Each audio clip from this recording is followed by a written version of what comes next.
कुल मिलाकर यह कह सकते हैं कि डोनाल्ड ट्रंप का आशीर्वाद भी असीम मुनीर के काम नहीं आ रहा है। लेकिन अमेरिकी राष्ट्रपति डोनाल्ड ट्रंप के ऑफिशियल रेजिडेंस से कुछ ही दूरी पर जो कुछ हुआ उसने ट्रंप को हाई अलर्ट कर दिया। खबर अमेरिका की राजधानी वॉशिंगटन डीसी से है, जहां एक ऐसी घटना हुई है जिसे शुरुआत में तो अमेरिका ने एक सिंपल शूटिंग, नॉर्मल शूटिंग कहकर दबाने की कोशिश की, जो कि अमेरिका में बहुत आम बात है। लेकिन जैसे ही फायरिंग की इस घटना के मुख्य किरदार की पहचान सामने आई तो ट्रंप को कहना पड़ा कि यह आतंकी हमला है। आज हम आपको बताएंगे कि व्हाइट हाउस के पास फायरिंग की जो घटना हुई, क्या उसमें हमलावर ने गलती से नेशनल गार्ड्स को निशाना बनाया था या फिर उसके टारगेट पर खुद अमेरिका के राष्ट्रपति डोनाल्ड ट्रंप थे। और उससे भी बड़ी बात, जिस शख्स ने हमला किया उसे खुद अमेरिका की इंटेलिजेंस एजेंसियों ने ट्रेनिंग दी थी। अनबिलीवेबल। दरअसल यह घटना वॉशिंगटन डीसी में व्हाइट हाउस से थोड़ी दूरी पर घटी।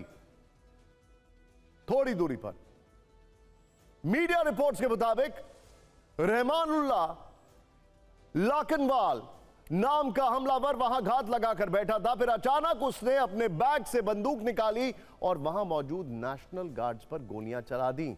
उसके हमले में 2 नेशनल गार्ड्स बुरी तरह घायल हो गए, जबकि तीसरे ने जवाबी फायरिंग करते हुए हमलावर को घायल कर दिया।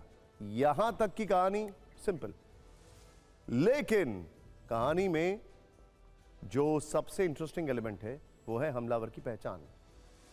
क्योंकि जैसे ही हमलावर की पहचान पब्लिक हुई, घटना में ट्विस्ट आ जाता है। जिस रहमानुल्लाह लाकनवाल ने अमेरिकी नेशनल गार्ड्स को गोली मारी, वो अफगानिस्तान में अमेरिका की स्पेशल फोर्सेस में सेवाएं दे चुका है, यानी वो कोई एक वेल ट्रेन्ड सैनिक था।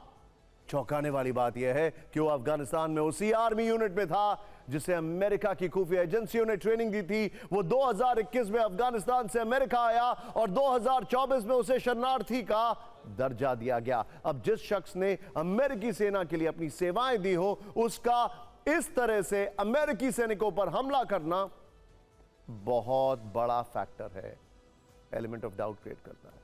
हालांकि सोशल मीडिया पर कई लोगों का मानना है कि हमला नेशनल गार्ड्स पर नहीं किया गया था, बल्कि टारगेट पर कोई और था। हमलावर के निशाने पर थे खुद प्रेसिडेंट डोनाल्ड ट्रंप। इस थ्योरी के पक्ष में कई दलीलें दी जा रही हैं। एक यह है कि जिस रूट पर रहमानुल्लाह ने नेशनल गार्ड्स को निशाना बनाया, उसे अमेरिकी सुरक्षा एजेंसियां व्हाइट हाउस अप्रोच पाथ कहती हैं। यह वही रास्ता है जिस पर किसी भी हमलावर के कदम पड़ने का मतलब सीधे व्हाइट हाउस पर खतरा माना जाता है। तो ऐसा हो सकता है कि यह हमला व्हाइट हाउस में घुसने का टेस्ट रन हो। इसके अलावा विशेषज्ञों का यह भी कहना है कि किसी भी असैसिनेशन अटेम्प्ट को सीधा अंजाम नहीं दिया जाता है। हत्यारा पहले टेस्ट शॉट लेता है, रूट चेक करता है और सुरक्षा कर्मियों का रिएक्शन टाइम नापता है। तो हो सकता है कि रहमानुल्लाह यह हमला भी उसी टेस्ट रन का हिस्सा हो। हालांकि इस तरह की थ्योरी को लेकर व्हाइट हाउस की तरफ से कोई आधिकारिक बयान नहीं आया है, लेकिन सोशल मीडिया पर कई लोग इस घटना को ट्रंप की हत्या की कोशिश से जोड़कर देख रहे हैं। इस हमले के बाद डोनाल्ड ट्रंप भी काफी गुस्से में नजर आए। उन्होंने इसे आतंकी घटना करार दिया और कैश पटेल के नेतृत्व में FBI की बड़ी टीम को जांच में लगा दिया है।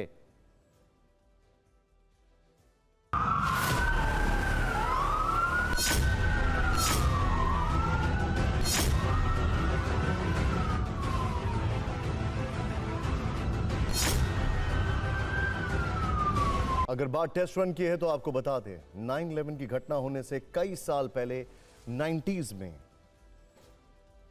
वर्ल्ड ट्रेड सेंटर के बेसमेंट में रामजी यूसुफ या यूसुफ रामजी ने एक कार बॉम्ब प्लांट करने की कोशिश की थी। और उसके बाद कहां घटना को अंजाम दिया गया, कब, खैर चिंताजनक बात है। डोनाल्ड ट्रंप ने इस घटना के बाद जिस तरह से रिएक्ट किया है, वो किसी साधारण फायरिंग की घटना की तरफ इशारा नहीं करता है। डोनाल्ड ट्रंप ने तुरंत अमेरिका में अफगान नागरिकों की एंट्री बंद कर दी है। साथ ही वॉशिंगटन डीसी की सुरक्षा के लिए 500 नेशनल गार्ड्स को भेजने का ऐलान कर दिया है और कहा है कि इस घटना में शामिल सभी लोगों को भारी कीमत चुकानी होगी। अगर ये कोई साधारण हमला होता तो अमेरिकी राष्ट्रपति इतने बड़े फैसले नहीं लेते। इन फैसलों के आधार पर भी कई लोग कह रहे हैं कि यह हमला अमेरिका के सबसे शक्तिशाली व्यक्ति को निशाना बनाने के लिए किया गया था। सोचिए जरा।